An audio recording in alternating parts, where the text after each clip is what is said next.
On today's episode, we're talking about one of my favorite aspects of filmmaking, music in film.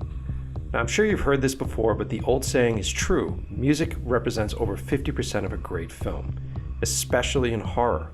If you were to drop out the music in any horror picture, it would just end up being a bunch of people looking scared walking down hallways. It would be the most boring thing ever. Music has this special ability of being a trigger for different emotions. Want to feel anxiety? Lay in some high-pitched strings or some scary percussion. Want the audience to feel that romantic kiss? Throw in a heart-tugging swell. I mean, this stuff works really well, and if you're really good at playing with it, you can really craft the emotions the exact way that you see them as a director. I love a great score.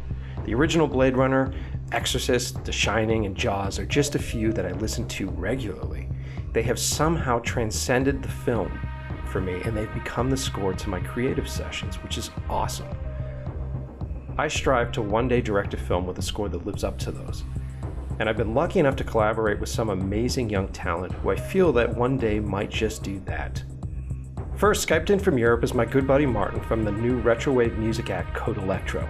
You've heard his music on our show, we use it for our intros and outros, and if you download one of his albums, you'll swear it's a score from a movie. That makes sense because he comes from a career from scoring commercials. He does really amazing work and I can't wait to talk to him. Our second guest, recorded live here with me in Boston, is my best bud and longtime collaborator, Mike Tran. Mike has done all of my scores since the Punisher film that no one got to see, which is a damn shame because his music was fantastic in it. He also did the music for Moped Knights, Chef's Night Off, and of course 12km. I'm excited to dig deep into the creative process behind scoring for film with these guys, and I want to address the big question lately. What comes first, music or the edit? And are temp scores helpful or destructive? So, without further ado, here is the latest episode of In Love with the Process.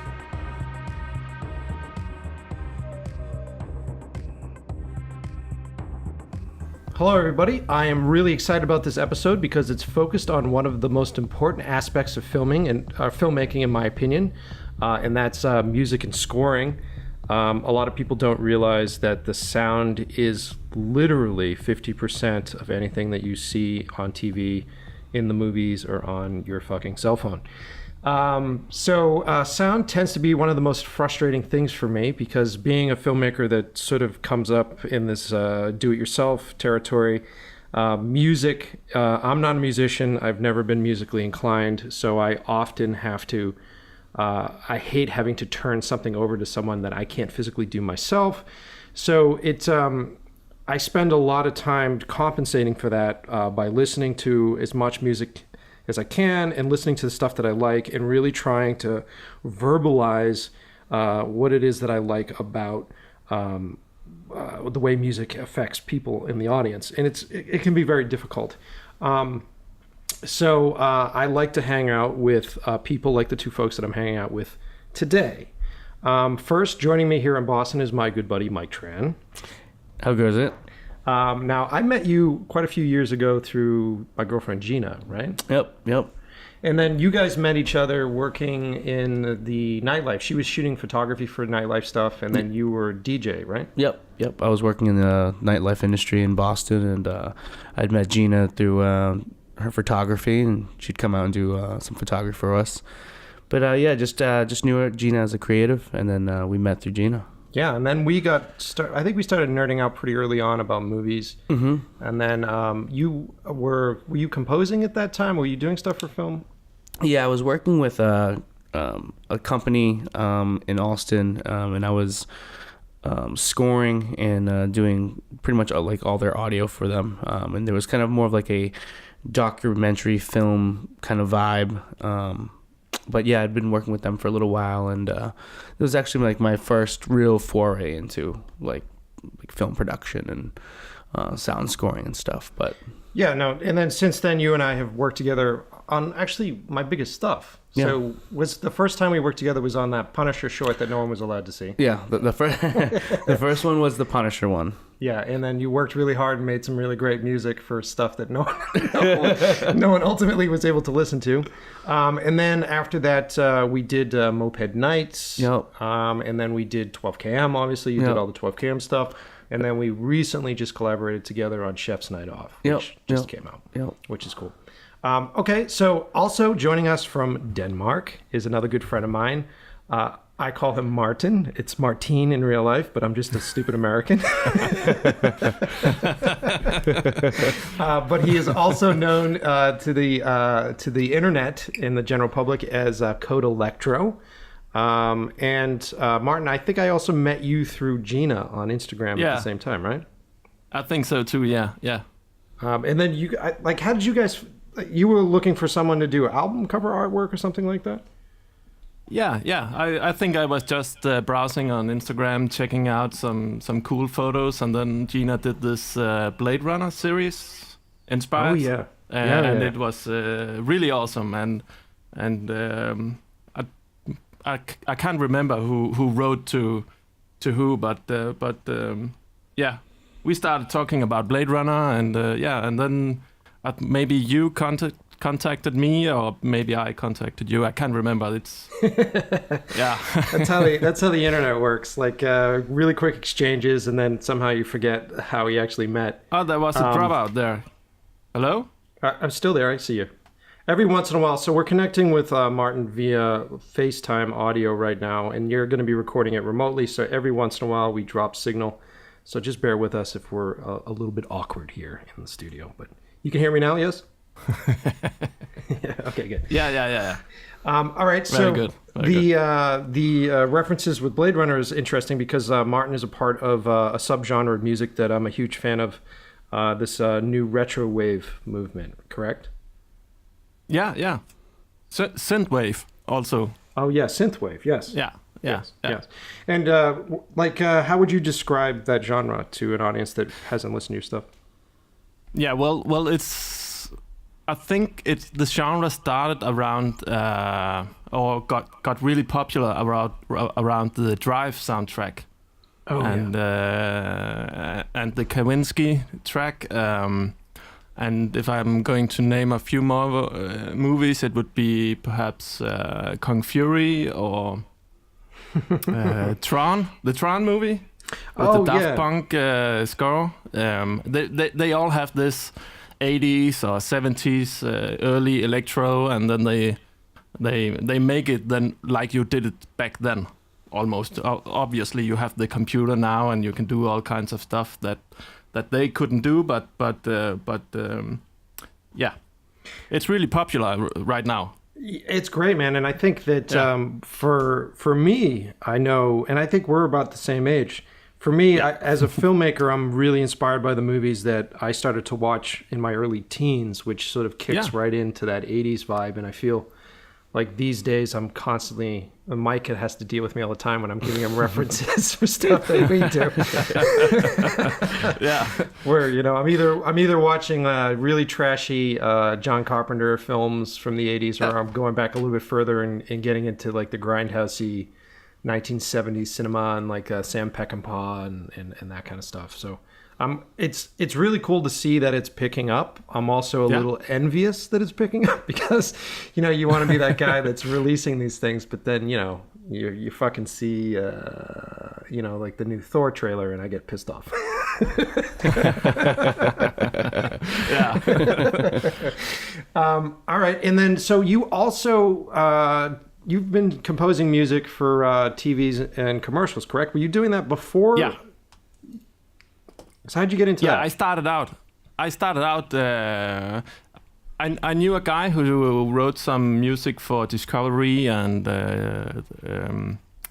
Viasat, which is a big channel here in Europe and in Denmark. And then he introduced me to how he wrote music for TV and commercials and promos, and then he taught me how to do that, and then I just started writing a lot of music, and I was pretty lucky because it got placed pretty quick, and then it just took off from there, and I think I have been writing music for TV for like 10 years or so.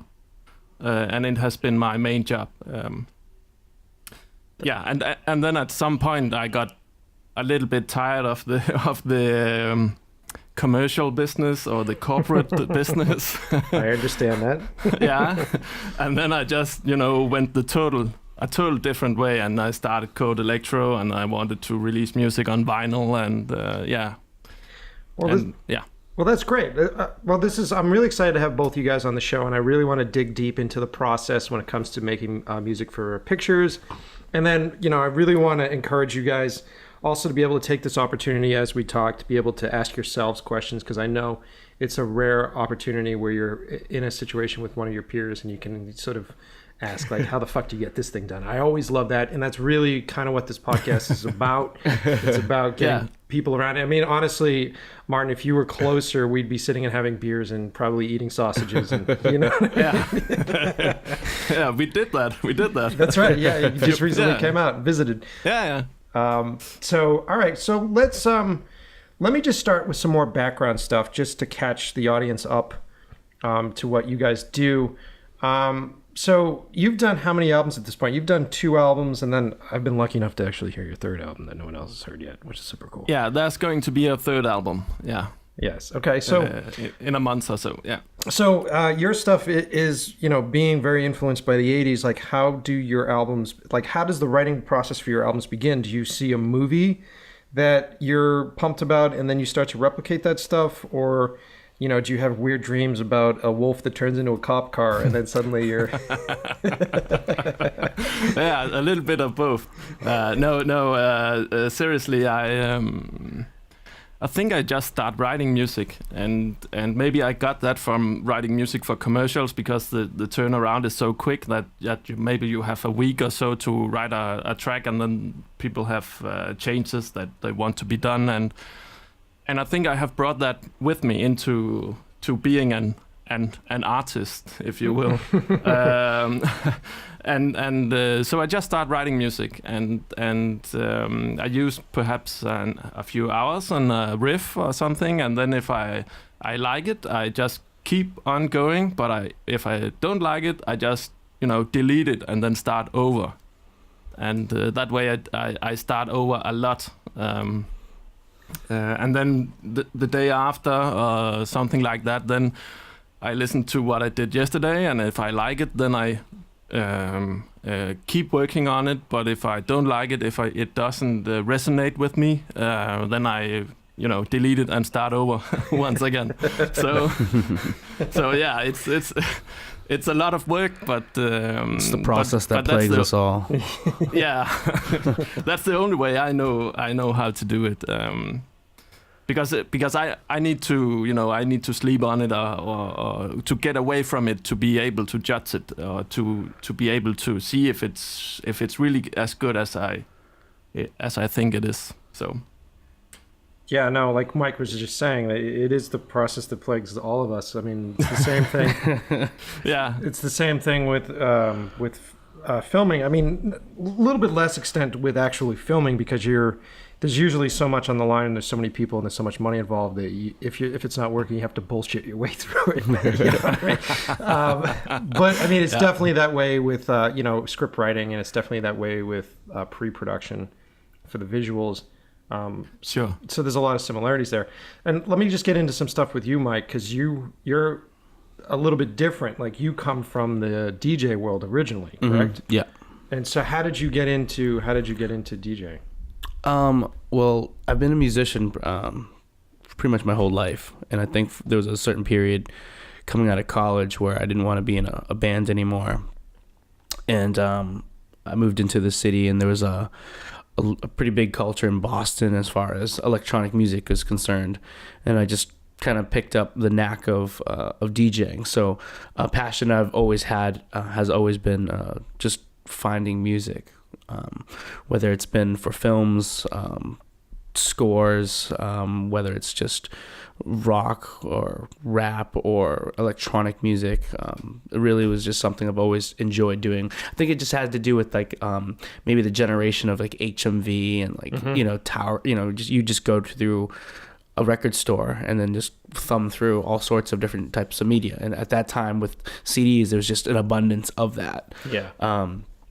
But I got really into that as a youngster, and I think with now part that kind of helps me out with when I score is that I'm thinking I'm almost like I'm reading a crowd, or when I'm writing, I'm thinking about like, you know, the audience that I'm kind of writing for in a weird way. Which is an interesting point because, you know, not knowing, because you know, I'm a bit older, so I'm at like, you know, I'm 39 this year, so I'm transitioning into the angry guy on the porch that's just screaming at what the kids are doing. But I didn't come up in the electronic or the DJ scene. I really wasn't a nightlife kid. Yeah. So when I first went and saw, and actually before I get into that, you know, when you think about DJs, and I've seen quite a few open for dudes, and it's usually a guy that like flips open his laptop. Oh yeah. And he's sitting in front of like a little mixer board, and he's pounding like water, and he's just twisting knobs, and from the outside you sort of look at it and go, what the fuck, does this guy just load up his Spotify playlist? You know what I mean? Yeah. So it didn't really occur to me until I really started to go see shows that you were doing, and besides the crowd stuff, which we'll get into, just the idea that, for me at least, it seems like DJing is all about preparation. Oh, absolutely. And, you know, sort of going through that process of finding all this stuff, finding what works. And then it's almost like I always bring shit on the show back to cooking. It's almost like being a chef, where you understand that you have to create a meal with a sort of an adventure that runs through this sonic palette that you're creating. Yeah. And you're choosing songs that sort of line up tempo-wise, and like, how does that work? Like, well, I mean, so with DJing in general, it's just a process of like selection and selecting music, and that often just comes with like taking time and finding music that resonates within you, and that in finding tracks, that's just almost like a culmination of your life experiences, like what you've liked growing up or what you like currently. And so when you're finding tracks, you're essentially leaning on all your life experiences to pick and choose what resonates within you, and then ultimately to take that and then put that into like an environment to be able to lay that all out, so that you're not just playing this one track, but now you're stringing, you know, 100 of them together, you know, so that you can play like, you know, an hour and a half or two in a night. I think what ends up becoming. So it's about really your taste and what you like, but then being certain what that is. And I think that has a lot to do with like your life experience. You know, there's a lot of people who are quote unquote DJs now, but a lot of their music kind of comes from not so much of a deep place, let's say. Right. So, you know, a lot of the stuff that they play is quickly digestible and doesn't really resonate with someone, but maybe someone that's been listening to music for a long time is able to pull strands of nostalgia when someone's listening, or you know, pull things that remind them of a time or a moment. And I think that's where you separate, you know, some DJs versus someone that's just starting out. And for me, it was interesting because I'm always looking. A part of my job as a filmmaker is I need to figure out how to identify with people. And ultimately, we're storytellers. I mean, the three of us tell stories, and we use different mediums to do so. And sometimes our mediums cross, which is super cool. But for me, I'm always looking for a way to take a person into the sort of this emotional journey or on emotional roller coaster. And when I watched you performing live, it was fascinating because, you know, granted, a lot of the audience that you're playing to is under the influence of something, you know,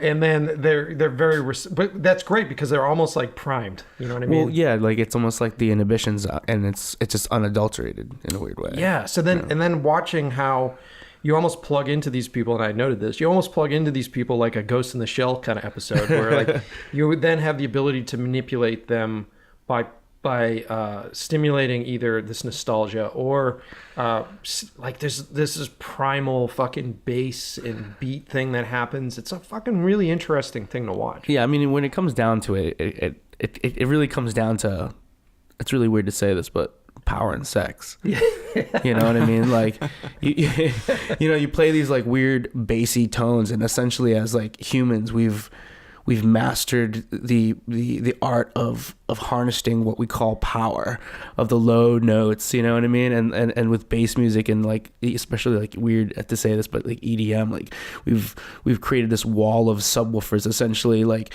you know, mimicking like massive elephants like trudging through the forest, you know, we've somehow harnessed it through subwoofers, you know what I mean? Yeah. No, it's a really cool thing. And I think the reason why I want to just sort of get into some of that history is that it's interesting to see where the both of you come from. And the thing that's really exciting as a filmmaker, to sort of bring it back to all the directors and people that are listening to this podcast, is that that's one of the cool parts about this process, is that you get to collaborate. And if you're doing it right, you're collaborating with people that come from really different points, because then the stuff that you guys create together becomes a very original piece. And I know with either whether we're sampling stuff or whether Martin is influenced by like a synth sound from the 80s, that's usually just the stepping stone, like the starting point, where we oftentimes will sit there and go, I love this, and this is really cool, and think about this while you're working, and then this is where we start from. And then the exciting part about this, especially with music and film, is that it starts to become something new, and it becomes, through the constraints of whatever that project is, it becomes this new sound, which I think is really kind of interesting. So I was off on a tangent there, but all right, let's see, where am I at? Let's see. All right, so Martin, let me start with you here. So when you take on a project, so most of your stuff has been commercial based. Have you done any film work at the same time? No, I almost never write music for longer than a couple of minutes when I'm working on commercial stuff. So yeah. And how does that work for you? Because do you just get a call from a production company or from a producer because they've heard something that you've done before? Like how does that start? How does that process start? Yeah, it could start like that, but it's also about your network and who you have been working with before, and usually you develop these relationships with directors and production companies, and then they, you know, you have to be around. They have to meet you on the street or the hallway, or you have to meet people in person, I think. Okay. So I'm, yeah. No, keep going. Yep. Okay. Yeah. So a big part of my job is also, you know, like meeting people, because that's where I get the jobs. So you can easily have a SoundCloud with all your music, but nobody will call you just because of that. I found out. But yeah, you really have to meet people and connect with people, because a big thing about writing music for others is that you have to interpretate. Is it called? Is that the right word? Yeah, another person's feelings. Yeah, you have to imagine another person's feelings, and you have to get his or her feelings down on paper, or transform that to music, because it's when you're working for other people, then it's the other person's project that you're trying to create music to. So I think a big part of being a composer is a composer for film or commercials is that you have to have a lot of empathy. That's a good point. That's a great point. And that sort of leads me into and I'll have you answer this one for me, Mike. How when you're working with a director for the first time, whether it's film or commercial stuff, and you've done a lot more film stuff than you have done commercial stuff, is there something that, like, I know that when I look for certain actors or I look for certain crew members, I'm sort of interviewing them quietly, and there's a sort of process of like how they answer things and what they do. Is there stuff that you look for from a director before you decide that you're going to take on a project? I think it's important, regardless of what you do, that a project resonates within you, to some degree. And I think that's like kind of like in the world where just mass consumption of content, I think there's a lot of content that gets out there that doesn't really resonate in people, and people just kind of put it out there. I think it's really important that you know, whatever project you're working on, to some degree, that it means something to you, because I think that's where the best work will come out of. You know, that's where, like, you know, you're willing to push your boundaries a little bit further because you're willing to maybe sit that extra hour or two. You know, so I think it should, whatever project you take on or director that you're working with, that to some degree that whatever it is resonates within you a little bit. Yeah, that's a great point. Yeah. And from my standpoint, I always get my biggest part of my job is trying to figure out how to communicate with people, and then how to take what essentially is an emotion or a vision that you have, and then somehow take it and put it through this fucking thing on my face, which is called a mouth, and then translate it to you, that you can at least start to see, maybe feel it a little bit. And it's never really the exact same thing. And so early on in my career, it was the process of me sort of giving up my darlings, going, there's no way, until, you know, literally they could plug into the back of my head and there's a TV screen and then everybody looks at it and tries to recreate that.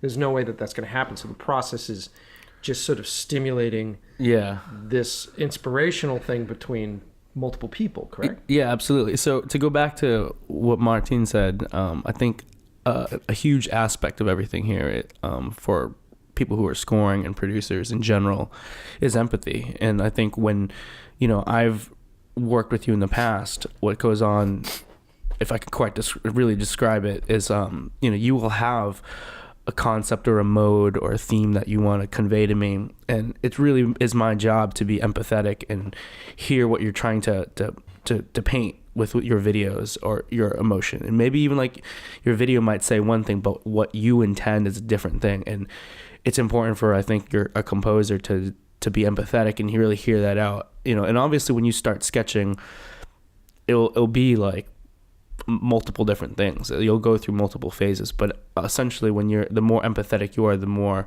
acute you will be in terms of finding the right sound and the right thing that ends up, you know, setting your piece apart from, let's say, someone who just wants to do it for some money. You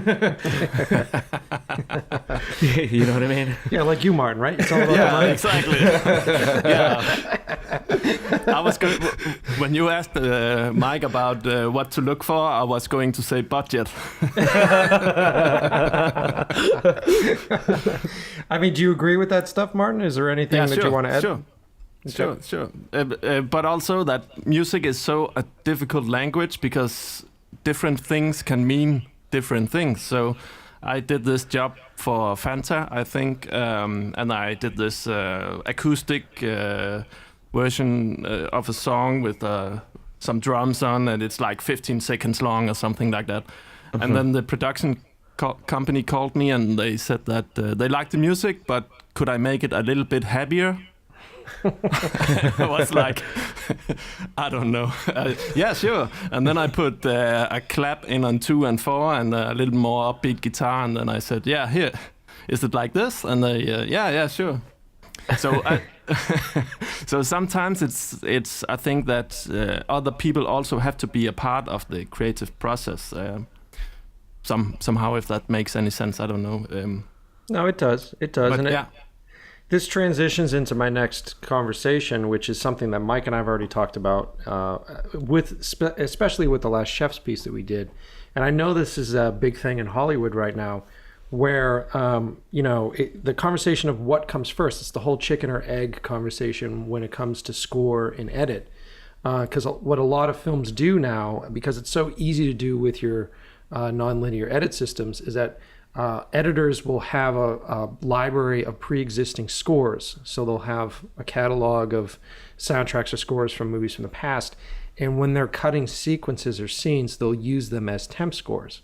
And they'll start to lay these things in, because I also edit my stuff. And I find that I need to have some sort of tempo when I'm cutting things, especially if you're dealing in like the horror or suspense genre, because most of the time it's just fucking reaction shots. It's just someone looking at something. And without that music it doesn't really mean anything.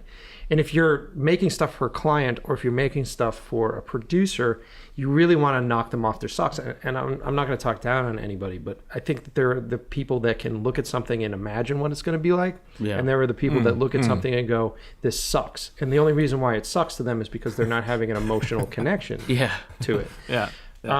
So at that point, as an editor, you want to have these things in there so that A, you're having an emotional connection while you're cutting it, but also B, when you show it to someone, you want to make sure that they're on point. They understand it. Yeah, exactly. So then the result of this is that you're falling in love with this temp stuff that you are adding to this shit. And so you're cutting to it, the pacing's going to it, you're 5 frames off of this, 6 frames off of that, just to make sure that the cut's correct. Yeah. And then this is even before a lot of times that conversation is even had with a composer. And then the stuff is sent to a composer and literally make something within these boundaries. And I think that's, one of the reasons why a lot of what we're hearing now for scores are so really boring, or they just aren't resonating because they're based off of temp scores. Now, after that whole rant that I just went on, I asked the two of you, do you find it easier to work with temp scores, or do you find it restrictive? It depends on the time frame, I think so. Because if you have the temp score, then you really quickly can go into the emotion pretty precisely. But obviously, if it's a more artistic project, then you want to have the freedom of not having a temp score. That's how I feel. Yeah, I also feel it's kind of like I think it has to do with intention. And it's like if you hear a temp track that that a director has slotted in, I think you're able to really get a direct connection to what their intention is, and then from that translate into something that is your own after the fact. But I think that it can help. But like kind of Martin said, it can go both ways. It can be helpful in terms of pinpointing it and being really quick to it. But then it can also be like kind of confining. But I think it's up to like a producer to then be able to, either push the boundaries themselves and be like, well, now I'm going to take this and now make it mine, or be like, I'm going to play it safe and just give what they want because I'm done doing revisions. Yeah. Well, I'm this is one of those cases where I'm happy to have both you in the same room, because I'm not really allowed to talk about what I'm working on right now, but I'm working on something that's pretty big. And if everything goes as planned, it's going to be really great. But I'm also reaching out to other directors that have started big projects, and I'm learning more about, at least with film, I'm learning more about what the time frame is like on a lot of these things. And Mike, you've worked with me long enough that you know that I love to be fully involved with sound, even like sound design, sound editing.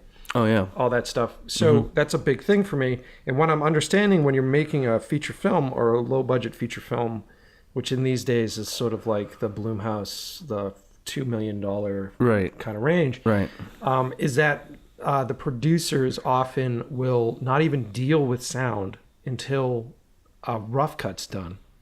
And they do a rough cut with a temp score, and then they test screen with a temp score. So they go in and they test screen to an audience. I just found this stuff out, which is mind-blowing. Interesting. They test screen it, and then they come back out, and then you have the back end, usually 3 weeks, to do both scoring and grading. And so they happen at the same time. So as a director, you have to pick which angle you're going to go for. And I heard an interview with another director, and he was talking about, it's actually the guy who did Lights Out. And he was talking about how frustrated he was with the sound process because he couldn't be in both places at once, first off. But second, he would fall in love with this temp score. And then after they screened it to an audience and everybody was sort of jacked up on how it affected people, they would have to tear it out. And then this poor composer would be in the back end going, well, I have to make this score, but legally make it so that they can use it. And then I always get pulled in because my goal for the next piece is to do stuff that feels old. It feels, Spielbergian. It feels like a lot of stuff that we started with 12 km. And I think that a big part of those movies like Jaws and Close Encounters is a score that is from like the voice of a film. Yeah. Like you watch those old movies, like an old Indiana Jones trailer, and it's the fucking Indiana Jones theme in that trailer. Oh yeah. It isn't some cut track from fucking Kanye. No, it's like it's a thumbprint. You know, it's a sonic thumbprint. Right. So then the question, and I've been doing all this research, and I've been watching like roundtables with all the big composers that are complaining about temp score. And so then my question as a director is, okay, how do I do it? Do I just send a script to you early and go read the script and write me some music? Because ultimately in the edit room, what I would love, and even on fucking set sometimes, what I would love is some tracks that you've just done for me. And they don't have to be finished tracks. They're just stuff that sort of lays that footprint down that I can then start to lay into my rough cuts and then start to fall in love with, and then everybody around is sort of falling in love with that process. So I guess my question is it difficult for you guys to compose without seeing something? Is it difficult for you guys to compose off of words alone? Yeah, but I find it quite difficult to compose only from the script alone, because it's easier for me if I can talk to the director, or we can play some music for each other, or if I can see something. It's easier for me to read the energy in the movie. Or yeah. It's kind of weird because I almost feel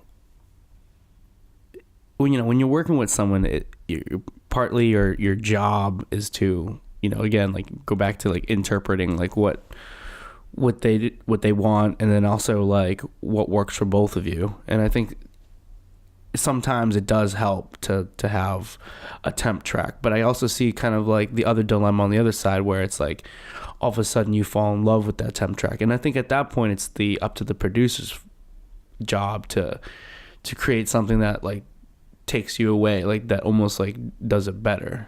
You know what I mean? Yeah. And in a way, if maybe like you don't arrive at that place, then maybe you have to kind of keep at it. You know what I mean? But I can imagine with time constraints, you only have 3 weeks, apparently to get certain things done. It's like, how much time do you have to get another song written? You know what I mean? But I think it does help to get an idea of what the vibe is.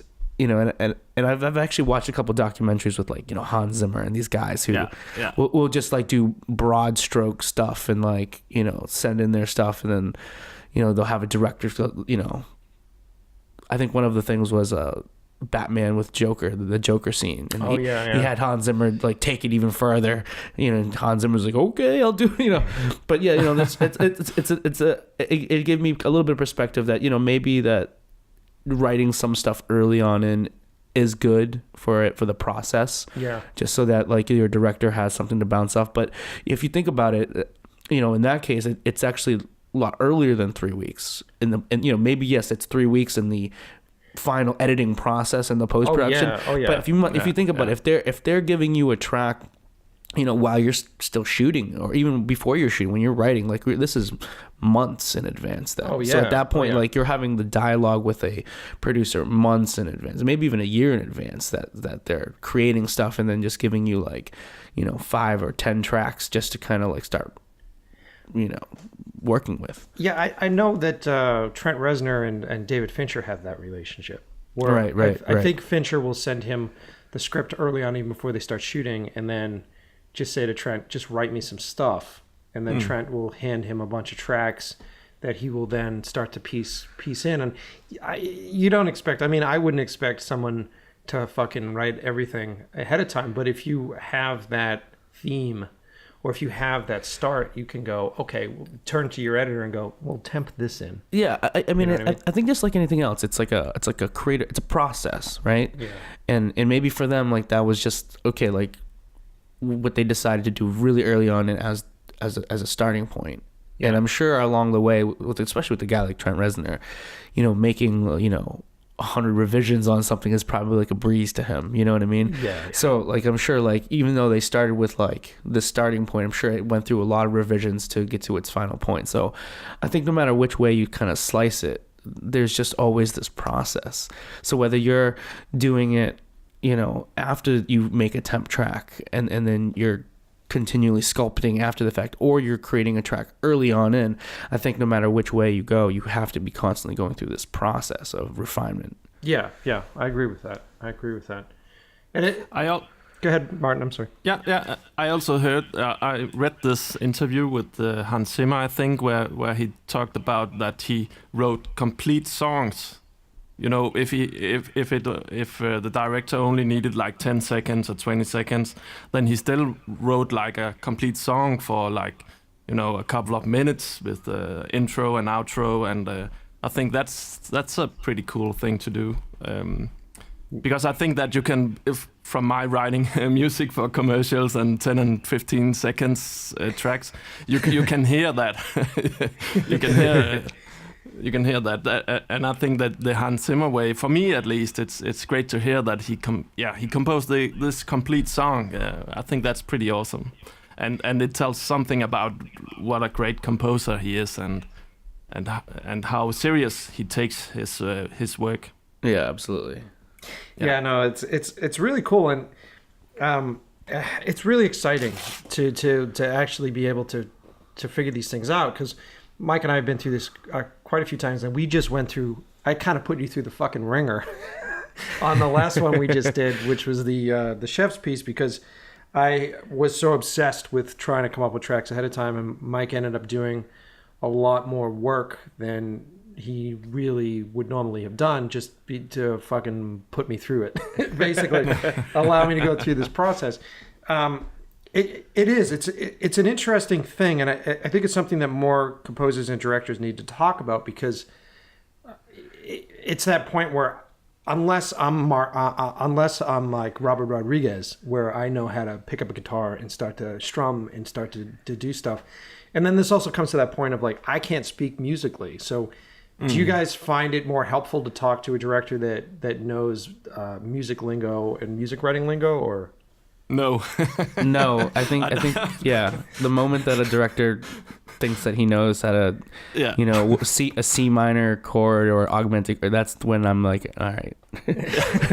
Exactly. Let's not have this conversation and say we did.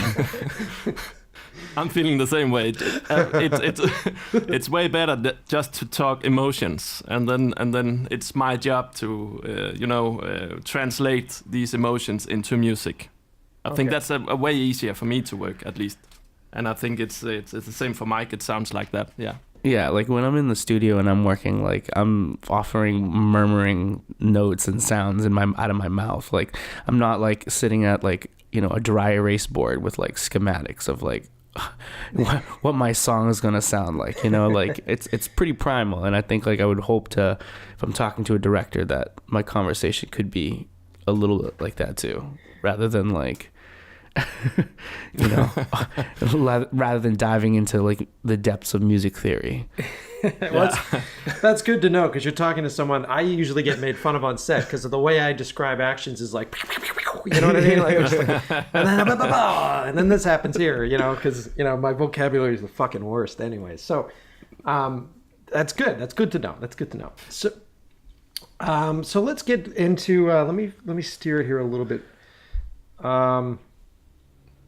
So let's talk about actually writing and creating scores. So after you sit down and you have a conversation with a director, and Martin, I'll start with you. After you sit down and have a conversation with the director, how do you start? Like, what's the first step for you? It's just writing a lot of stuff. It's just, write. But if I have to send him or her like 2 songs, then I just write maybe 10, something like that. Because I have to get something through this. I have to write something a lot to get it through the system. So I'm not, caught up in my darlings and stuff like that. So I just keep writing and writing and writing and writing, and then I take the 2 best ideas and then I send them. Oh, that's something awesome. like that. Yeah. And then generally for you, I mean, because you're talking about, you're writing at lengths of commercial stuff, so you're talking like maybe 60 seconds max kind of thing. Yeah. And how long does it take you to just sort of skeleton out like a 60-second piece? Not long.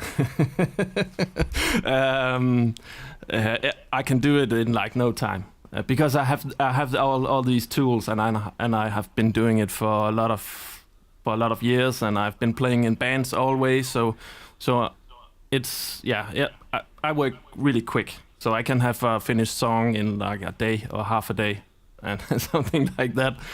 But when I'm working on CODE ELEKRO, then it takes like 2 or 3 months to create one track. So now, it's a huge difference. Is that because you're putting a lot of pressure on yourself because it's your work, or is it easier to put out someone else's material because you know that ultimately you're just working for the man? Yeah, I don't know if it's easier, but you always have a deadline. So they always need the music in like a couple of days. So you don't have 3 months. Yeah. And when I have to decide for myself, when enough is enough for my own music, then it's hard to stop. Then it's if I can do something better, then I have to do it. There's never enough for perfection. Yeah, exactly. And then when I just keep turning up and turning down for the same track all the time, then I think now I'm done. now I don't get any better. Yeah. Well, how about for you, Mike? Like, how do you start? Where do you start? And just in terms of production, huh? Well, because you are. So I know you from the DJ world, but then you've also played instruments. Yeah. Is everything for you samples when you're doing scoring, or is it, are you playing instruments? Like, how does it work for you? I mean, it really, I guess, depends on what I'm scoring, but for me, I guess just diving into like the mood, like if the director's intention is to have like something that's like sad or something like that, I'll often just go and dive into, everything from samples to VSTs, where I'm going through sound banks and creating just emotions out of just a couple of notes, you know what I mean? So I think that's what I'll start with, and oftentimes like that will just get me into like a key, and that will just get me into like a basic tempo, and then once that is pretty much sculpted, then I'll sculpt around it. And then, I'll do that for a little while, and then I might look back at another hour and be like, this is terrible. I got to start all over again. Yeah. So I think it's constantly just going through sounds. And I think as Martin said, like I have like a bunch of programs that I'm pretty comfortable with at this point. And oftentimes, even when I was learning those programs, it was just all about going through things and then throwing sounds that I would find against the wall and then seeing what made me feel good or made me feel sad or made me feel pensive. And then I would just kind of ride that feeling for a little while as I designed it, and like kind of like what Martin was saying, like it almost takes no time at all because I'm riding that one feeling for a little while until I'm like done feeling that. You know what I mean? And then, but as far as my own stuff, I kind of suffer the same issues where I could take 3 months sometimes on your own piece, and sometimes in my occasions I've yet to release some stuff. But I think it's when you're working with a director, you're working with someone's intention, and you already have it almost like preconceived, and so it's a little bit easier to kind of release something and see if that sticks. You know what I mean? Whereas yourself, you're constantly questioning, constantly being like, well, what was I thinking, a day ago when I first started this? What was I thinking, when I started this a month ago? Whereas when you're just really laying something out, it's like, well, this is what I think that they're thinking. Let's see if this works. So it's a little bit easier to kind of let go and just let's send this along and see if this goes. And I find that even on my end of things, I find that I sometimes I'm envious of directors from like the 70s, because there was a period in time where you would only see a movie or listen to a movie in the theater. So it didn't exist on DVD. It didn't exist on VHS yet. So it wasn't being scrutinized. It wasn't set basically as a babysitter for an entire generation where they would just watch the fucking Goonies every afternoon. You know what I mean? Yeah. So like at that point in time, it was a little bit easier to learn and experiment while doing it, because really the only time you ever saw it was on the screen, and then maybe if it was like on HBO when HBO started and that kind of stuff, you really had no access to it.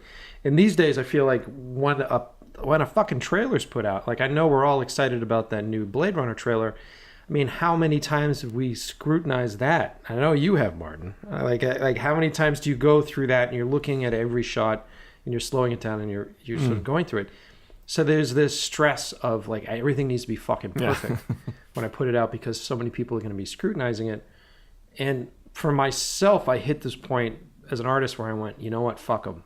Like I actually hit a point where I went, you know what, dude, I'm going to put it out, and if it's not fucking perfect, like it's already gone through my shit to get to this point. Yeah. Here's my deadline, and if it's not fucking perfect, then guess what? The next one will be better. Yeah. You know what I mean? And as long as you continuously click on this fucking thing and watch this fucking thing, then you know what's exciting is that you'll actually watch me get better. Yeah. You know, so I understand that. I understand that that insecurity about it needing to be perfect, but then for myself as an artist, I hit a point where I just went, no, you know what, fuck it. Like it's more important for me to be putting things out regularly, because then I get more work and then I get more audience reaction to it than it is for me to just sort of sit on it and let this thing fucking stew until it's dead. You know what I mean? And I've done that. I've done that quite a few times too, personally. Sure. I totally get that. Yeah, and I also think the more you put out, then the better you get, because you get better at your trade. And sometimes when I look at all these great musicians that I know, and a lot of them are way better than me at playing or composing, but they don't release anything. They don't create anything. So sometimes I think it's a little bit about courage to risk it all and just put it out, and then this is what I've been working with for a couple of months. What do you think? I don't know if you guys think the same. Well, I completely agree with you, man. Yeah, I guess I can kind of see that. It's like, as I said earlier, it's kind of like a process, and releasing music is just kind of part of your own process in terms of growth and just releasing art. Yeah. All right, well, let me change gears a little bit. That was all really good stuff.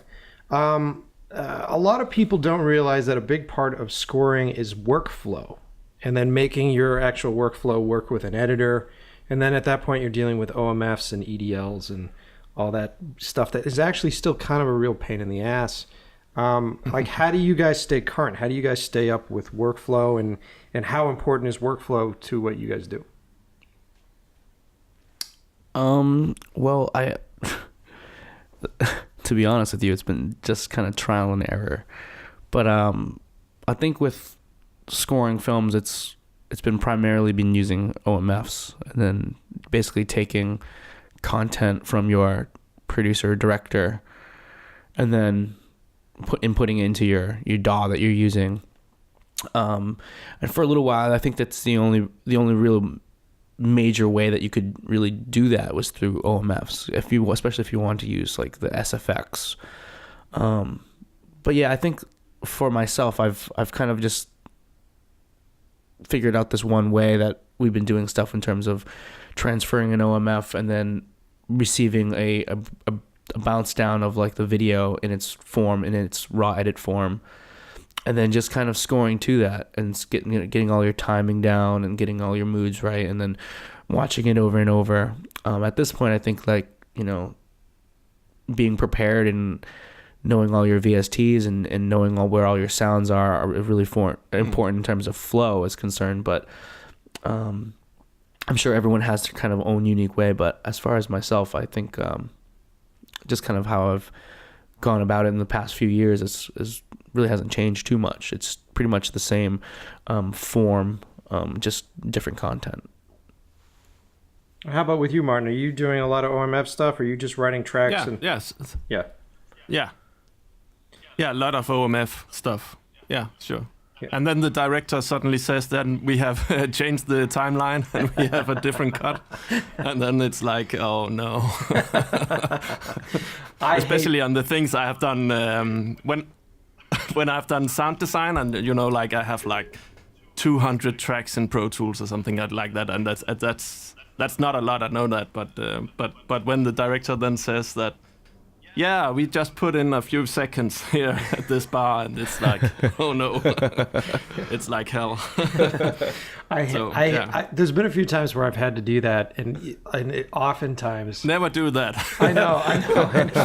And oftentimes it's coming from a client base, and usually when a client asks me to do that, like the whole room shuts down, and I'm just looking at them and steaming.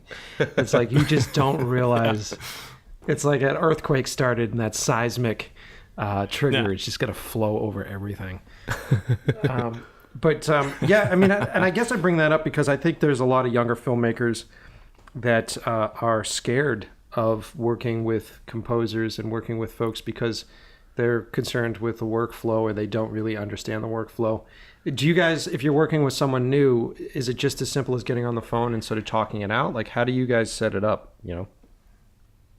it's something like that. You just talk about what's I think it's usually go ahead.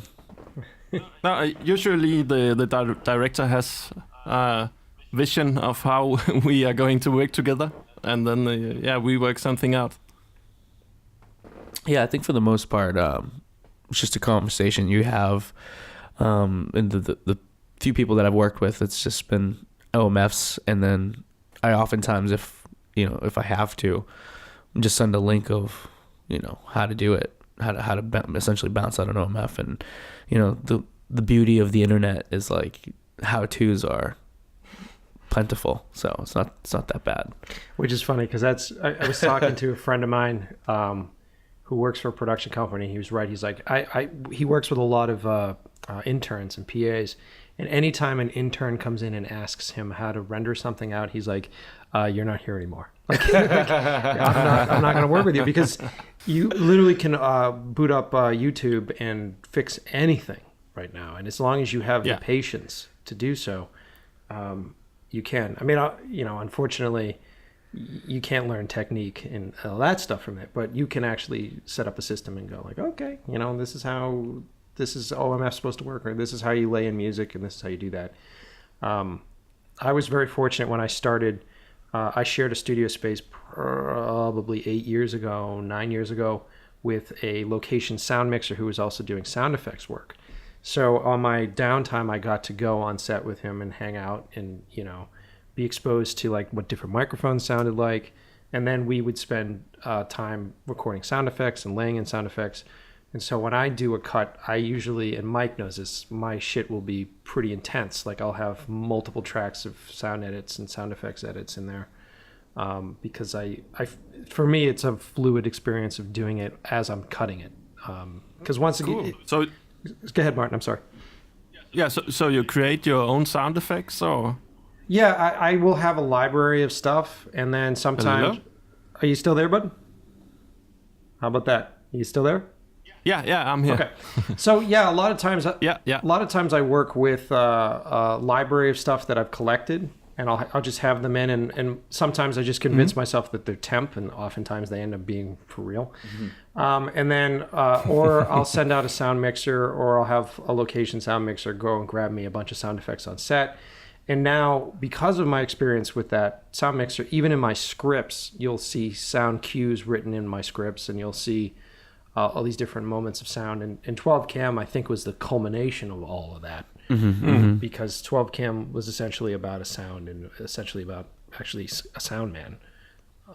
Absolutely. Which was cool. So I think it's really exciting. And, my recent pitch to producers for feature films, and I think one of the biggest draws for me for cinema, for actually going to a theater, is the sound systems. And I'm often astounded with the fact that they spend so much time advertising fucking IMAX, and they spend all this time advertising the visuals, where in my mind as a director, I want to be known as a guy that brings you into a theater, because this is the only fucking place you'll ever hear this movie sound like this. Oh yeah. And And now with like the 24, what is the new thing? It's like 24 surround or something like that, where there's like 24 speakers in the ceiling, and having the ability to completely manipulate the actual air, essentially, with subwoofers and with everything else, with all these different tones. I'll go watch a fucking Michael Bay movie, which I know Transformers is going to be a piece of shit, just because I know that his sound design and the dudes that do his sound design work are outstanding. And it's just this, it's almost like going to a concert. It's this wall of fucking sound and fully immersive sound stuff. I'm off on a tangent, but I'm totally nerdy about it, and I'm super excited about making movies that are almost 60% more sound than visual. Yeah. What do you think about David Lynch? Because he also does a lot of the sound design himself. I think actually he has a sound design credit on a lot of his stuff. And he did the Twin Peaks. Yes. David Lynch is. I've been watching the new Twin Peaks. I don't know if have you watched any of the new? Yeah. So I've been watching the new Twin Peaks, and I usually start out an episode laughing because of the stuff that he does. Only he can do it. Like no one else would get away with these super long, really obnoxious coverage scenes with like great actors acting terribly, like badly on there. And then I think if you watched, and there's spoilers here, so if you guys haven't seen the Twin Peaks episode, then mute it for a couple seconds. But I don't know if you guys have seen that, I think it was like the 7th episode or the 8th episode where it gets really surreal and it starts with the atomic bomb blast. And then it cuts to these homeless guys, and it's got that whole gotta light thing that happens. There's a bit there. There's a bit there where they're outside a gas station, and literally it seems like all he's doing is recording off of his edit system and just scrubbing through the timeline, because you just hear, and it's just him just grabbing the scrubber on that timeline and just recording that audio.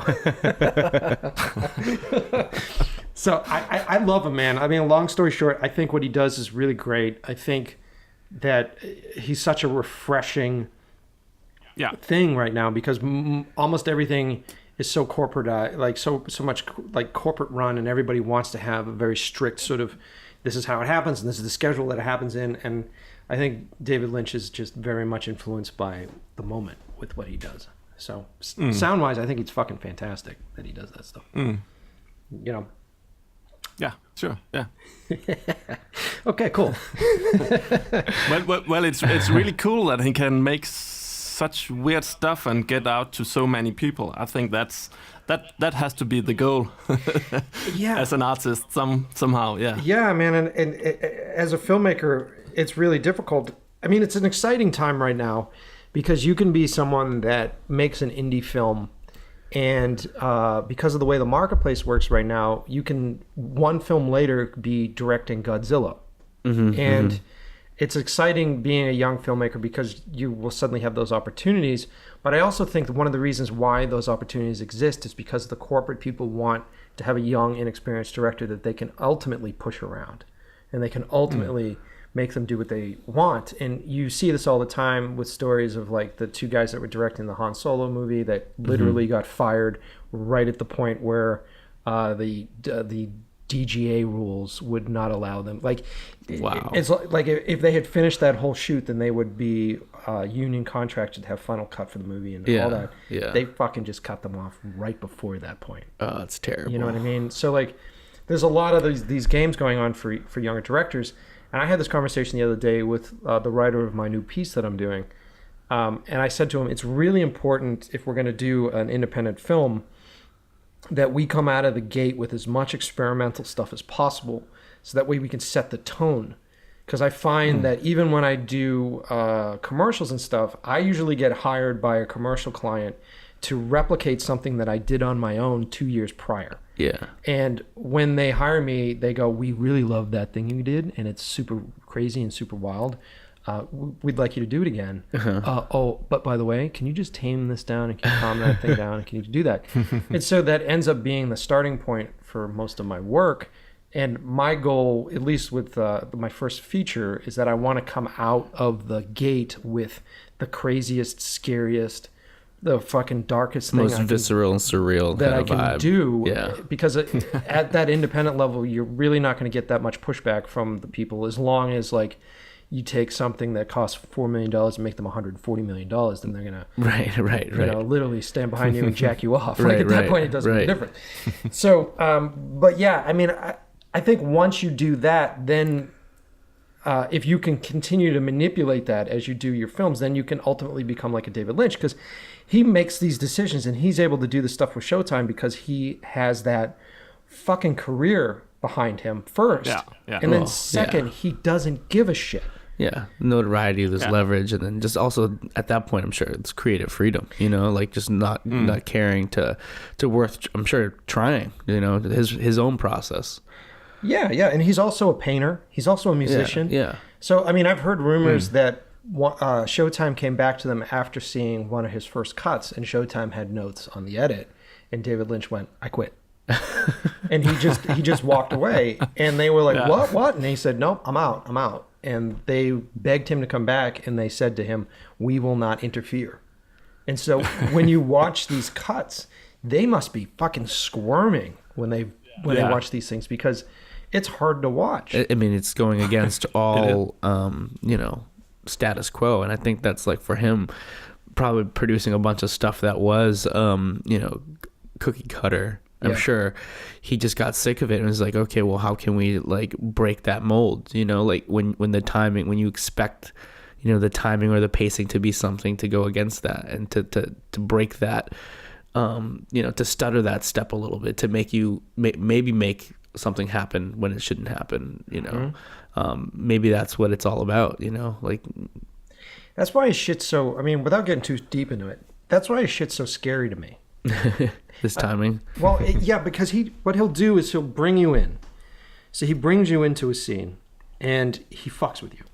So you start the scene and you go, okay, master shot, close up, reaction, close up, reaction, close up, reaction, close up, and no one's saying anything, and you're just sort of sitting there going like, what is going on right now? Is this bad? Yeah. Like, is this bad? Yeah. Is what I'm watching shitty? And so then you start to, with anything, and I firmly believe that this is one of the reasons why a lot of pop songs are famous and familiar, is that when you hear something or see something more than like 5 or 6 times, you start to get into it. Yeah, exactly. You know what I mean? You start to register it. And so then you start to get pulled into his world, and there's like 2 or 3 scenes where he's like, you know, guess what? This is slow, and this is stupid, and this is ridiculous. And you're like, oh, okay. And then he brings you into this place which is already uncomfortable for you because there's nowhere for you to, there's no comfortable point of reference. Right. And then he starts to do some scary shit. And he's already broken down your defenses.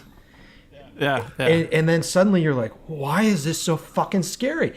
And the tricks he's doing aren't, you know, crazy CGI. None of that. It's just him taking a low rumble tone. Yeah, sound design. Yeah. You know what I mean? And taking a normal sequence and reactions that people are doing. Yep. And suddenly you're like, fuck, this is scary. Yeah. And this is scarier than the last Conjuring movie. And this is scarier than the last Annabelle movie. Because it has created a whole new world for us to play in as a viewer. Yeah. What was the movie called where he did this opening sequence with the old fire truck, and then there's a guy who is watering his garden and a dog, and yes. and then you have this happy music and you have this very scary sound design, and it just gives this weird feeling. Was that I haven't seen that before at that point, but I don't know all movies in the world, but I think it was pretty unique. I think that was Blue Velvet. Wasn't that Blue Velvet? Yeah, sure. Yeah. Because didn't they go down? Was that the one where he goes down into the grass of like that Americana neighborhood, and there are these fucking ants like eating something? Yeah, and you can hear the ants. You can hear the sound of the. It's crazy, and you have this happy music. I can't remember what music it is, but it's really weird. Yeah. And it's even scarier because you have the happy music, you have weird images, and you have weird sound design. So it's a very weird combination. I love it, man. And I mean, if you've seen, you guys have, Mike's obviously seen 12 Cam, he worked on it, and you've seen 12 Cam. There are sections of that movie where I feel like David Lynch is definitely an influence. It's probably subconsciously more than consciously. Oh yeah. But yeah, man, I it's phenomenal. And because of great sound design, you really don't need much. And sound design, I feel like, is a bit cheaper. And a lot of people sort of, a lot of producers sort of glaze over that. Oh yeah. Like there have been times in a short that I've done in the past where like because of the sound design, I had a fucking helicopter land. I had this happen. I had that happen. Like you can sell moments, with good sound design. You can convey like real feelings with just good sound design without even the score, with just good sound design. Right, and it's cheap. Yeah. Yeah. And also it's like a direct entrance to people's emotions, because people can't close their ears, but they can close their eyes, if you know what I mean. So you're just talking to people's emotions right away. Right away. Yeah, that's smart. Yeah. And there's that old saying, like, you can go watch a movie that looks like shit, but you cannot watch a movie that sounds like shit. Yeah, you'll get pulled out immediately. The moment your ears hear something that like it shouldn't be there, you just get pulled out immediately. Right. Yeah. Okay, so then that brings me to my next question here. So these days, a big part of music and sound design is mixing, and I feel like mixing is become one of the most important steps. Hold on a second. That was my phone ringing. I feel like mixing has become one of the most important steps because you have to create a track, or you have to create a soundscape that not only sounds good in a theater or on your TV, but now also has to sound good on your fucking iPhone and down to, the tiniest speaker.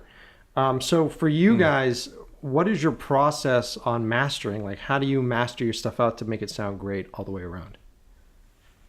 I listen to a lot of my music on the Apple. What are they called? I was literally the AirPods. Yeah, I was literally about to say the same thing. Lots of because I know people will listen on them too. So yeah, I think referencing on as many different speaker setups as possible, but primarily what most people who are going to consume your content, whether that's like the iPhone or a laptop or like the Apple earbuds, I think those are good baseline things to reference on, and you always have to check in those, because if the vast majority of people are listening to your content through that, then that's what you got to go for. This, interestingly enough, Dr. Dre used to listen to all his records inside cars, not because they sounded good. I mean, they sounded great in cars, but it's also primarily because people who were listening to his albums were actually listening to them in their Cadillacs or in their cars. So that's where he needed it to sound the best. Yeah, makes sense. That's awesome. Yeah, we kind of do the same thing with visuals. Like we'll look at stuff on like if I do photo shoot and I color a photo shoot, I'm always looking at it on a laptop and on the iPhone, and then oftentimes I'll have some piece of shit like TV VCR combo in the room for the people out west. Because ultimately that's what it's going to be finally consumed as. It's going to be seen in that medium. Which is a tough thing, because then when you're in that mixing space and you have like that amazing subwoofer and you have all that amazing stuff, yeah, like no one else is going to hear it as good as it was in your space when you designed it. Yeah, it gets diluted down to, basic, really, really basic, very narrow sound frequencies. It's got to be a little heartbreaking at a certain point for you guys. Oh, 100%. But it's definitely crazy, because we're definitely living in a time though, like kind of as you were saying with whatever the 20 something watt point surround sound. We're living in a time where I think technology is also constantly growing. So even your baseline quality of sound has been raised. So, to go back to even to where we're saying, listening to Apple earbuds, I think people who use Beats by Dre, like, even though those are mass produced headphones, but to a certain degree, like, those headphones have set a standard to how people listen to music. Like, that's the mass majority of whether you're a sports guy or whatever who own those headphones, that's where a vast majority of people are listening to the music. So that's almost like their point of reference, what I mean? But interestingly enough, is even as technology's gotten cheaper, like, you definitely have quality of audio becoming much, much better and more accessible. So even though those, it's silly to say this, but those Bluetooth wireless, boxes oftentimes now have like bass frequencies that it can hit where, you couldn't really hear 60 hertz or 480 hertz before. I mean, you really couldn't really hear them out of those boxes, but you have an understanding that those frequencies exist because those boxes are able to, create that type of sound. So I think technology is playing a huge role as to how we consume sound and video, because it's becoming a lot more easy, and then you're getting a higher quality too. So it's almost asking more of us, Yeah, That's cool. All right, well, cool. Let me swap into like the final leg of what we're doing here, and maybe there are some young composers and there are some other folks that are listening to this episode. So I really want to sort of get into, the process of being an artist and then trying to get your way into the business and get your way into work. Martin, I know because you came out and visited us a few months ago, and then you ended up going out to LA. You ended up going out that way. Yeah. And if you feel like you can talk about that stuff, it would be cool. Like you went out to LA to have some meetings to try to get some work, right? How'd that stuff go? What was your goal? Yeah, it went very well. I had 2 meetings with Sony and a couple of other meetings with Trailer House, which is a music production or a music library who provides music for trailers. And then I had a 4th meeting with another record label. But they all went really well. But for me, the most important part is building relationships, because I'm not in this business, or I hope not. I'm not in this business short term. For me, it's like a whole career, if that makes any sense. I don't really believe in this success overnight, and then you just become a huge star or something like that. That's not for me. If I just can, make a living and just work on the things that I like and perhaps earn a little money, then I'm really happy. So for me, it's more about building relationships, and that's also part of why I went to LA. And but really exciting, and you never know. If I've tried this a lot before, and I'm sure you guys have too. But suddenly one day they're going to call you, and then you have to deliver something like in a week or so. But you never know. Yeah, that's very true. So then this is my next question, and then this is probably to the both of you. Is do you think it is a benefit? Do you think it's a bigger benefit to have an established persona? Like, do you think it benefits you, Martin, to be CODE ELEKRO? And then, Mike, do you think it benefits you to be VOLTRAN for DJ stuff in this business? I'm not sure, because I don't know. It can go both ways, because the people I work for, they often just, they have a problem that they want to be solved. And if you solve it, then it's good. And they don't care about who you are, or they just have to know that they can depend on you and that you can solve the assignment. But on the other hand, being an artist also can give you some credibility, I think, which is why I just took the artist way a couple of years ago. Yeah, I guess like you would hope that like your whatever your brand or whatever gives you a little bit of notoriety, but I think at the end of the day, if you're unable to produce a track that fits what they're looking for, then I don't think it really matters. You know what I mean? I think as far as myself, I think that like maybe like my reputation or whatever as it being a DJ in the city or has helped me as far as like the perception of being a quote unquote creative or whatever. But I think at the end of the day, like if I didn't like work hard and just produce like good content, I think none of that would really even matter. I'd just be the DJ that produced crappy stuff. Yeah, you exactly. know what I mean? So and I guess at the end of the day, it just really does go back to like who you know and like the relationships that you foster, and those are the ones that end up, I think, being long term and more fruitful. And I think that the brand is I guess is important, but it's just business, and it's just getting it out there so people who don't know you can read up about you. But I think the people you end up working with oftentimes know you a little bit more, and even the people who eventually approach you eventually get to know you and get to know your actual work and who you are, and those are the ones that are the people who will entrust you, you know what I mean, and entrust you to complete what they're looking to do. I think anything else is just kind of just a pursuit to chase for money, and at that point, how much does it really matter, you know? Right.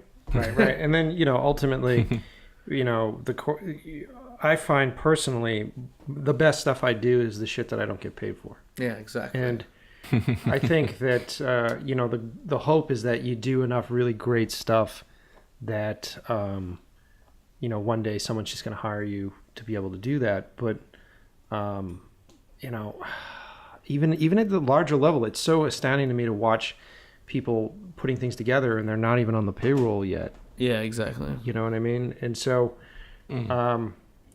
with anything in this business, I've said this before on this podcast, I feel like you have to be doing shit for at least 8 years before anybody starts to really call you up, and before you start to get that. And then you start to cross into that 10-year mark when you start to get paid somewhat of what it is that you should be paid. But I think that most listeners should not be depressed if they're 2 years, 3 years in and they're still unpaid, as long as they're fostering those great relationships. Yeah. And as long as they're creating music or content that is exciting to them and the people that listen to them, you know? Oh yeah. I mean, I think go ahead. I think I worked I worked for free for the first 3 years, something like that. Yeah. Before I you know, had a portfolio, and before I was good enough to do jobs that I got paid for. So for me it was like 3 years, but I had nothing. I had no network. I had no skills. I almost were going to say so. Yeah, I don't know if it were the same for you, Mike. Yeah, I think, like, you know, just like anything else, you just have to have this process that you go through. You know, whether you start out and you have one client and you spend like weeks upon doing, I think you just have to keep on nailing stuff out and take on projects and nail stuff out. But yeah, like what is it they say, like it's 100,000 hours until you become a master or something like that. Like, yeah. I mean, 10,000. Yeah. So I mean, I literally 4 years. Yeah, 4 years. so I literally think it's, you know, to a degree there is something to be said about that, where you just have to just be constantly grinding and honing your skills. And I mean, I still feel like I'm finding my stride. You know what I mean? Regardless of. Yeah. Exactly. Yeah, it's good. It's good to hear on all fronts. And I think that with me, I'll hit points where I get frustrated, and then what happens is you get frustrated, and then it's very easy to become jaded. Oh yeah. Oh yeah. And especially with the commercial world, you can very simply get jaded. And then thank God for the personal projects, and thank God for the love. Like, I could not do anything else. And so when I go and do these fun little jobs, and we just did that one for the chef's one. Yeah. You know, and for that one, you know, I got a lot of shit for that, because ultimately, you know, we're dealing with a great client that only gave us a certain amount of money to do something. And what I should have done, according to, you know, the rules of business, was just stamp out the exact same thing that he had seen before. Because he was really excited in that thing that he had seen before. And he said, look, I wish that my brand was attached to the art of plating piece that we had worked on. Gotcha. And then when I talked to him, he goes, yeah, but, you know, you guys are so creative. You guys can do whatever you want. And he allowed me, mostly because he wasn't in the country. I mean, ultimately, he's a company out of, like, Canada. Gotcha, yeah. You know what I mean? Yeah. So the fact that he wasn't on set, the fact that he wasn't doing all this stuff, and I got a little bit of pushback from the folks that I work with, where they were like, why are we making this into something difficult? And my point was, if I just do that fucking thing that we did before, I'm not making enough money for that to be worth my time. No, what's the point? First off. And then second, what are we learning? And then third, if I am at that point where I'm just replicating what I do, then anybody else is going to be replicating what I do. Yeah, they're going to be able to figure that out and do it themselves. So let's do something weird and let's do something difficult, because it was a hard... That post-process on that piece was a bitch. Oh, yeah. That was a bitch for you and me, and it was a bitch for me and Tony, who edited it. But because of that, and then we just released that, and we've been getting feedback on it, all of the ad world people that have been contacting and talking about this stuff have been like, wow, this is different, this looks different, this feels different, this is like a whole new thing, and this is like a whole new type of branded content, and this is amazing, and everybody really loves it. And you sit there and go, fuck. It was that point when I made that initial decision where I could have just been like, you know what, there isn't enough money, let's just do what we always fucking do. Yeah, exactly. Or let's do this thing that I'm not really going to get paid for, but ultimately make something really great. Yeah. So, I don't know. Hopefully that's somewhat inspiring for somebody out there. There's definitely a little bit more longevity when you're willing to take risks, you know. And even if it, you know, it's better to have done it than not to have. Yeah. You know. Yeah. And you just got to be used to being broke. You know, you gotta try. You gotta try. You just got to be used to not having any fucking money. You know what I mean? It's kind of the whole deal. You know, just used to being an old bum, you know? Yeah, exactly. Yeah. You know, it's all good to me. All right. Well, I think... at least you're happy, though, you know? You can be piss poor, but at least you'll be happy. You can be, you know... Yeah. I could have gone into finance. Well, the funny thing is, I actually have a degree in economics. I studied at the university, and then so I could actually also have gone into finance. Yeah. But then it became science fiction music instead on vinyl. So yeah. Yes. You know, wolf cop cars. I can see the correlation there, right from finance to wolf cop cars. Yeah.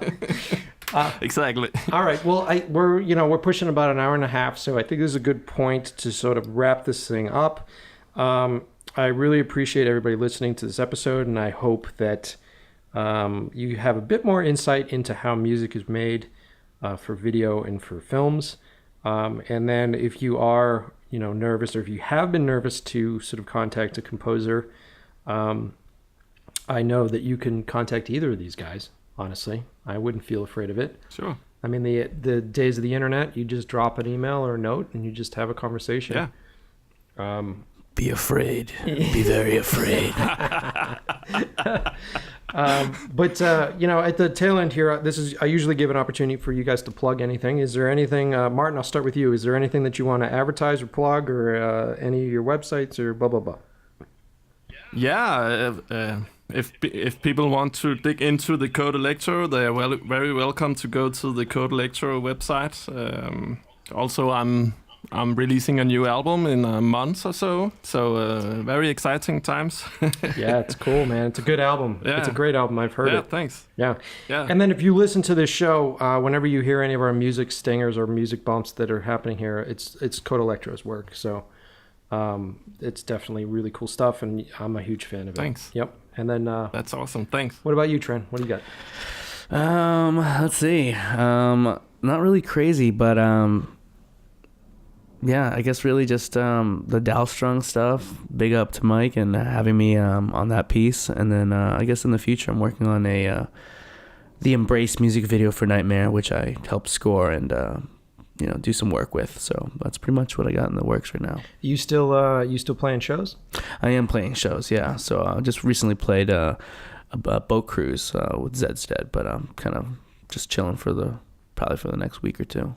I'll have to come to one of your shows again. We'd love to have you. I'll have to do bottle service and love to have you in the boat cruise of debauchery. All right, well, excellent, guys. Thank you so much, and Martin, thank you for. I know it's nighttime over there. It's 8 o'clock, so 8 p.m. Yeah. So not nighttime yet. Well, hey man, I really appreciate you getting on the line, and I always have a great time talking to you. Yeah, thank you. Likewise, and thanks for having me on the show. It's been really fun and fun talking to you too, Mike. Yeah, nice chatting with you, man. It's been a pleasure. Yeah, and then Tran, as always. No, thanks for having me. It's look forward to doing more creative stuff. And if anyone out there has any questions, feel free to reach out. Would love to work with other people or just answer any questions. So thank you for having me. Okay, guys. So thanks for listening, and I will see you next time.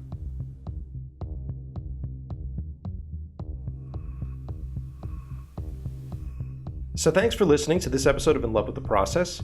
I hope you guys learned a lot about how I deal with music scoring, and hopefully it helps you as directors on how to communicate with other creatives to get your vision onto film. I know it's been a while since we've released an episode. We've got a lot of exciting things going on. I'm about to go into production on a new proof of concept short film that hopefully will scare the shit out of you guys. So that is my aim and goal. And I'm hoping to do a couple of more podcasts as this year progresses. They may not come out as regularly because we have a lot going on, but I promise you that they will be exciting and interesting. And I want to tease them, but I don't want to tease them because we don't have them confirmed yet. So I guess you're just going to have to wait and see what we do. The good news is that Dave is back. So Dave will be working with me this year, and we'll be putting out better and bigger content for you guys. And I really appreciate you guys sticking with us and listening to the show. You can follow me at Mike Pecci on Instagram, and you'll be able to see all sorts of really cool behind the scenes stuff on this new short film. If you have been following me there, you'll see, I think you've seen some teaser images of some of the storyboard work that I've been doing. And then there's a lot of really exciting stuff going on with 12KM that I still can't talk to you about, but there's so many great stories, and I really want to do a podcast that sort of gives you guys an insight into how to go and pitch at Hollywood. So hopefully we'll be able to do that this year as well. So anyway, I'm blabbing on. Why don't we leave this episode with some music from both CODE ELEKRO and Mike Tran, and maybe we'll give you a little bit of an audio tease at that Punisher movie that you weren't able to see. And it's not from it's not from the Punisher movie. Never mind, it's not from the Punisher movie. It's just some random movie that Mike Tran did stuff from, because I'm not supposed to show anything from that. So I lied. It's not anything from the Punisher movie. It's just some random film that Mike did really great music for, and that Dave's brother was in, and that he may or may not have been wearing an eye patch, but you can't tell because you're just listening to it. One of our sponsors for this episode is Azo, and Azo just sent us over one of their brand new CG318 self-calibrating 4K monitors. Everything looks gorgeous on this thing. I'm super excited to have it in the edit bay, and we're hopefully going to feature it in one of our behind-the-scenes videos coming up. If you guys are looking for a monitor for your high-end edit system, and you guys are cutting 4K stuff, and you want to make sure that you're color correcting to a properly calibrated monitor, definitely go check out Azo and check out their CG318 self-calibrating 4K monitor. Thanks, Azo. Puget Systems. Are you in the market for a new edit system? Tired of every software update making your machine run slower? Do you want a system that runs faster than the 3 choices that you get from Apple? Then I seriously suggest you look into buying a PC. They are faster and easily upgraded, and Puget Systems support and technical help blows AppleCare out of the water. Go to PugetSystems.com. They have made it easy for you to get started by allowing you to select the software you use and automatically pairing it up with the right computer model for your needs. Seriously, go check them out. PugetSystems.com. Rule Boston Camera. I've said it before and I'll say it again. I love renting equipment from a local rental house. Not only do I always have the latest and greatest gear, but they have my back. If something goes wrong on set, they will hand deliver a replacement. It keeps my clients happy, it keeps my brain happy, it's the only way to shoot. Now if you're on the East Coast, I highly suggest you go hang out with my good buddies at Rule Boston Camera. iCan, the one-stop shop for monitors, camera support, follow focuses, lighting, and more. Are you looking for a great kit for everyday shooting? If so, I would go to icancorp.com and take a peek. Tita and I have been using their LED panels and their tripods and their camera support systems for a while. These guys are great, they have awesome prices, and they're really loyal. So go to icancorp.com. McFarlane and Pecci. Do you want to see all the cool projects that I'm constantly referencing on the show? Are you a big fan of cooking, music, artists, music videos, photography, and more? Then go to McFarlaneandPesci.com and take a peek around. That's also the best place to reach me if you want to hire me for work, because we are for hire. So go to McFarlaneandPesci.com.